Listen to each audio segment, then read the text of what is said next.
Well, first of all, my mom will always remind me that she was from Newark, New Jersey before I was. Nah. You know what I mean? But that's a good question because I think, everybody's always making a New Year resolution when the New Year comes around. And I really just try to do things differently to get a different result. And I think this year is what you said is what I'm doing more of. I'm asking myself pertinent questions before I make moves. And the answers that I really come out with, a lot of times we don't want to ask ourselves the questions because we don't have the answers for them. So we still make the moves on something that we don't really have an answer for, hoping that it'll work out, hoping that we'll figure it out along the way. And sometimes we do, sometimes we don't. But I think when you understand the question and you understand the answer that you give yourself, when you give yourself the man in the mirror test, you can't lie to yourself. You can only be honest.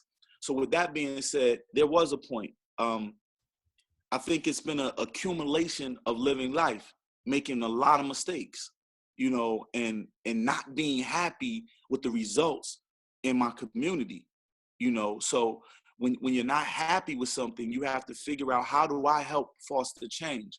And that doesn't come right away. It comes from you making mistakes, learning from your mistakes, learning from other people's mistakes, and having great mentors. Don't be scared to be able to talk to somebody. Never be the smartest person in the room.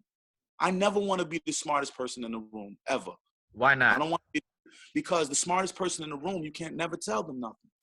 If I'm the smartest person in the room or at the table, if I have 5 people at the table with me and I consider myself to be the smartest, when you tell me something, I'm not listening. I feel like I'm smarter than you. When somebody tells me something, they can't never tell me nothing. I'm in the wrong room. If I'm the smartest person at the table or the smartest person in the room, I'm in the wrong room and I'm at the wrong table. Because if I have a team, I should always hire or develop or have somebody there that is smarter than me in some area.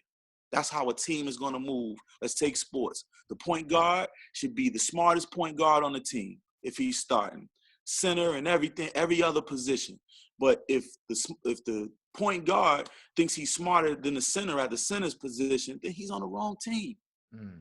You know what I mean? So we should always be able to tell each other something. We should always be able to give each other information and go, damn, that works. I didn't think of that. But if you're not doing that on the team that you're with or on the table that you're at, then you're at the wrong table. You're in the wrong room. Yeah, You so I like that. The smartest you should never be the smartest person never. in the room, because if you're just like you said, you're not going to be able to learn that. All you're going to do is be talking. You don't get it.